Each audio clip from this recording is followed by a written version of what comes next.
به همه دوستان سلام. ویدیورالک نوبتی ما درباره همسفران سیاره ها می باشد. ماهتاب یگانه همسفر سیاره زمین بوده در مسافه 384,000 کیلومتر از زمین دور جایگیر می باشد. ماهتاب در 27 شبانه روز یک مرتبه اطراف زمین را دور می زند. قطر ماهتاب 3474,2 کیلومتر بوده. حرارت سطح بالایش در شب مینوس 173 درجه و در روز پلوس 127 درجه می باشد.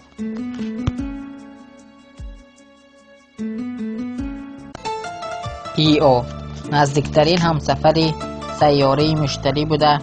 قطرش 3642 کیلومتر می باشد. ایو از سیاره یوپیتر در مسافه 421700 کیلومتر دور جایگیر است. سطح ایو زود تغییر یافته می ایستد، برای آنکه قوه کشش مشتری به یادرای ایو تاثیر رسانده و بیدار شدن حرکت های گیولوژیش سبب می شود. از این خاطر در سطح ایو وولکان های بزرگ زیادند. حرارت سطح ایو از مینوس 35 درجه تا مینوس 70 درجه خنک می شود.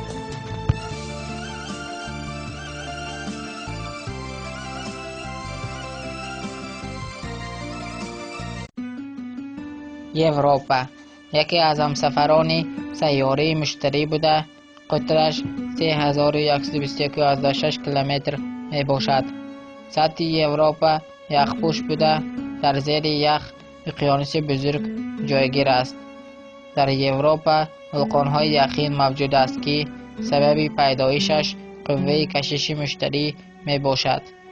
یوروپا در مسافه 670,900 کیلومتر دور از سیاره مشتری جایگیر است. حرارت سطح یوروپا از مینوس 160 درجه تا مینوس 260 درجه خنک می شود.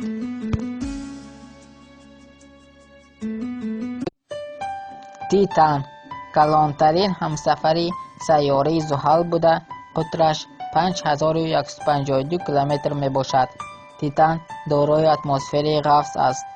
در تیتان باران‌های متانی، کوه‌ها که از متان پر شده است و کوه‌ها جایگیر است.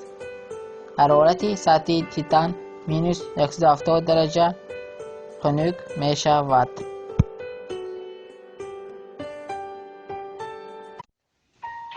انسلاد یکی از همسفران سیاره زحل بوده. قطرش قریب 500 کیلومتر می باشد. انسلاد نیز مثل یوروپا دارای سطح یخین بوده. در زیر یخ اقیانوس بزرگ موجود است. در انسلاد نیز وولکان‌های یخین دیده می شود که سبب پیدایشش قوه کشش سیاره زحل می باشد.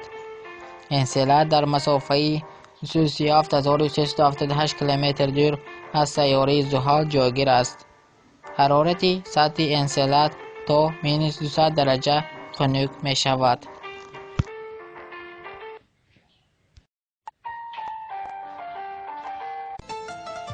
تریتون یکی از همسفران سیاره نپتون بوده. قطرش 2706.8 کیلومتر می باشد. تریتون همسفر غیرعادی بوده. برعکس سیاره نپتون دور می زند. تریتون در مسافه 330,000 کیلومتر دور از سیاره نپتون جایگیر می باشد. حرارت سطح تریتون مینوس 35 درجه خنک است.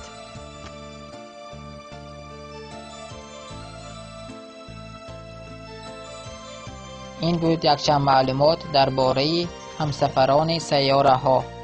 شخصانی که خواهش آموختن فن گئوگرافی را به طور فاصله‌ای دارند می توانند به رقم 0093330094 زنگ زنند. در آخر آبونه شدن را فراموش نکنید. سلامت باشید. خیر.